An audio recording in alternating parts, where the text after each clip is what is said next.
Subscribe to our YouTube channel and press the bell icon to get the latest updates.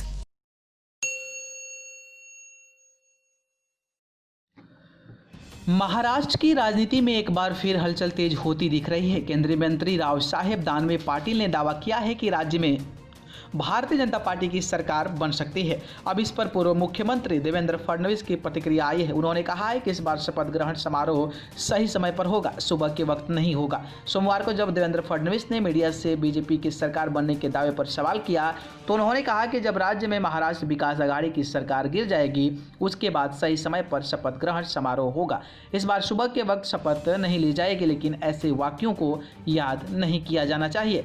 आपको बता दें कि महाराष्ट्र में विधान परिषद के चुनाव प्रचार के दौरान केंद्रीय मंत्री रावसाहेब दानवे ने कार्यकर्ताओं से कहा कि यह मत समझो कि राज्य में बीजेपी की सरकार नहीं बनेगी। आपको साफ साफ बता रहा हूं, आने वाले 2 महीने में महाराष्ट्र में हमारी सरकार बनने जा रही है और आप लोग इसे याद रखिएगा। गौरतलब है कि पिछले साल 23 नवंबर को ही बीजेपी ने महाराष्ट्र में सरकार बनाई थी, जो सिर्फ 80 घंटे के लिए ही टिक पाई थी। देवेंद्र फडणवीस और अजित पवार ने सुबह सुबह राजभवन में शपथ ले ली थी, लेकिन जब बहुमत साबित करने की बारी आई तो उससे पहले ही अजित पवार अपनी पार्टी के पास वापस चले गए थे।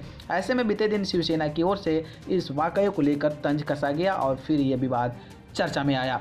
बीजेपी की 80 घंटे की सरकार गिरने के बाद महाराष्ट्र में शिवसेना, कांग्रेस, एनसीपी की साझा सरकार बनी और उद्धव ठाकरे मुख्यमंत्री बने। लेकिन तभी से ही लगातार बीजेपी की ओर से सरकार पर निशाना साधा जा रहा है और कई मसलों पर उद्धव सरकार को घेरा भी गया है। और अब देखना दिलचस्प होगा कि आखिरकार इस लड़ाई में क्या बीजेपी सफल हो पाती है या फिर ये सारी चीज़ें बातों में बनकर रह जाती है।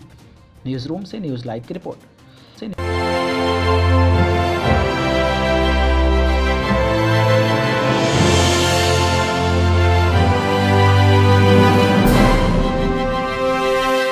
Subscribe to our YouTube channel and press the bell icon to get the latest updates.